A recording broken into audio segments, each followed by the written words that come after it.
Hello everyone, we're getting excited. Countdown till Christmas.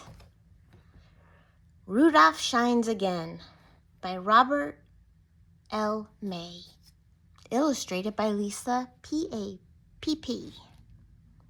This is the sequel to Rudolph the Red-Nosed Reindeer.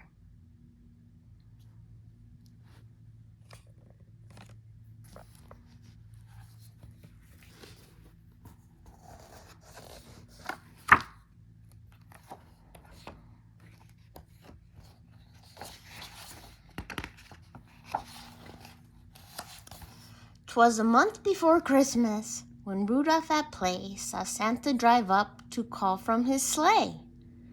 The weatherman says there'll be snow Christmas Eve, so tell your parents I'd like you to leave. To lead all my dear through that dark, snowy night with your shining red nose and its wonderful light. Meanwhile, of course, you can work on the toys we'll be taking this Christmas to good girls and good boys. As Rudolph was hitched up in front of the rest, we heard the deer whisper, "What makes him the best?" "We're bigger and stronger and older." "You said it, but we get the backaches while he gets the credit." The deer in the workshop were mean to him, too. They gave him the messiest gluing to do. He carried the heaviest loads of them all, and when football was played, they made Rudolph the ball.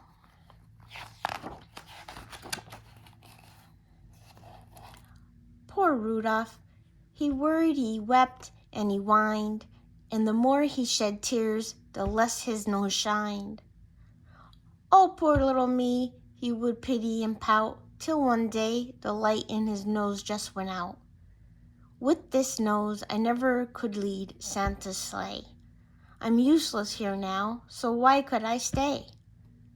I'll leave here tonight while the rest are in bed, and go to some faraway country instead, where none of the new folks who'll be introduced to me know how much brighter my nose really used to be."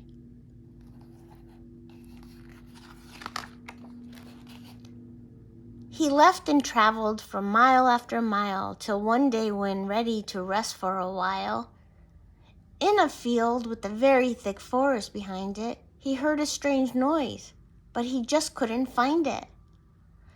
Until he came close, for darkness was falling, hundreds of rabbits were crying and calling.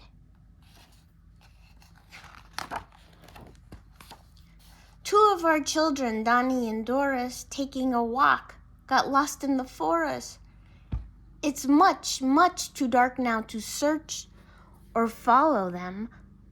By morning a fox, a wolf will have swallowed them. If only we rabbits had eyes like a cat, or a bright shining flashlight, we sure could use that."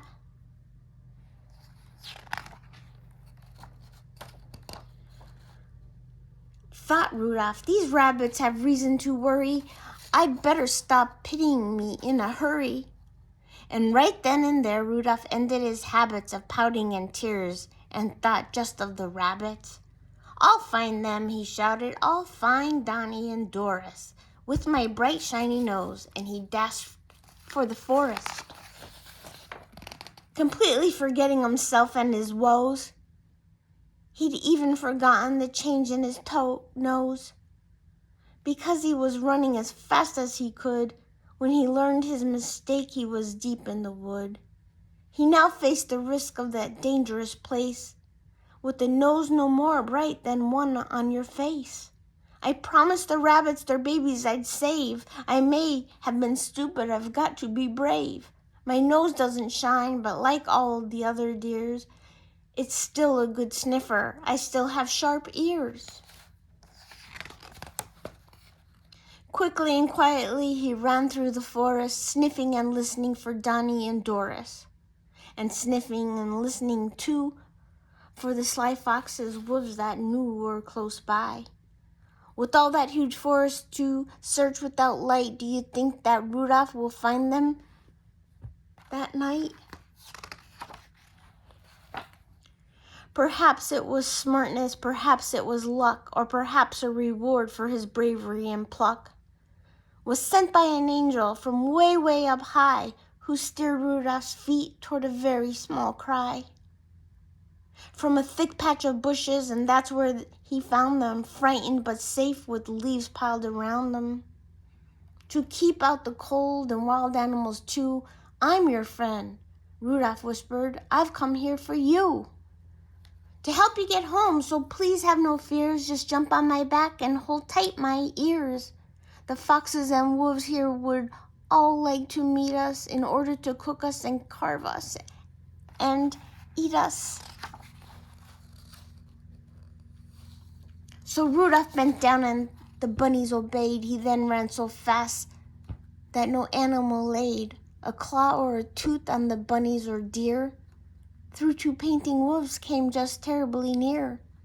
Then out of the woods for a grand happy landing in the field where the crowd of sad rabbits were standing. Just picture the mother and dad rabbit's joy when Rudolph brought back both their girl and their boy. They thanked him and begged him to stay. Said, Rudolph, I'll come for a visit someday. But my job is with Santa to help as I can. I was wrong to go away from that wonderful man. Perhaps it was 'cause of my weeping and whining that all of a sudden my nose stopped its shining. With the dull nose last night in the woods I helped you. In that case, I surely could help Santa too. As Santa from reindeer, I guess I'm all through, but I still could load boxes or work with the glue. As tears from the rabbit's eyes started to roll, he started his trip to the far off North Pole.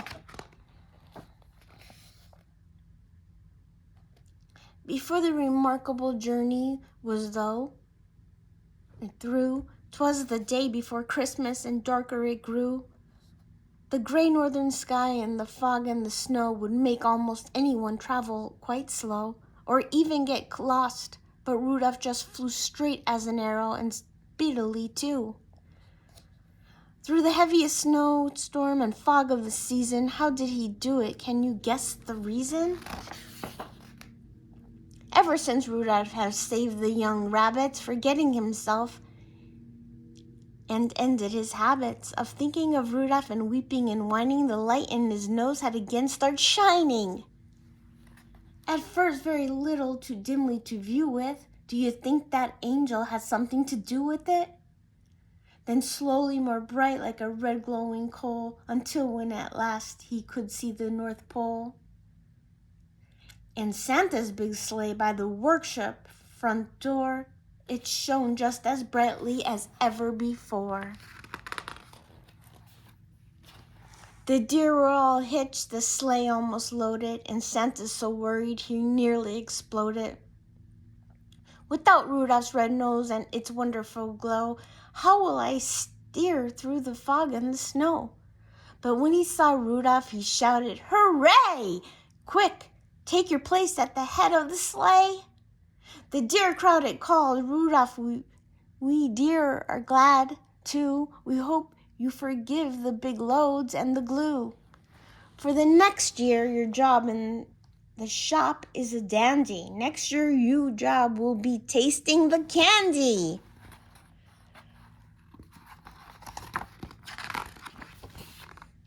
So happy young Rudolph led Santa's great sleigh with Rudolph's red nose again lightening the way through darkness and fog to deliver the toys that were given that Christmas to good girls and boys.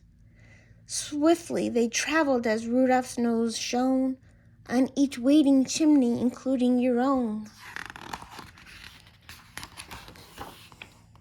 The very first sound you could hear on the roof as Santa's sleigh landed was Rudolph's small hoof. Then his nose made the light that gave Santa a view of you and your room. And when they were through, you might too have heard as they drove out of sight, Merry Christmas to all, and to all a good night. The end.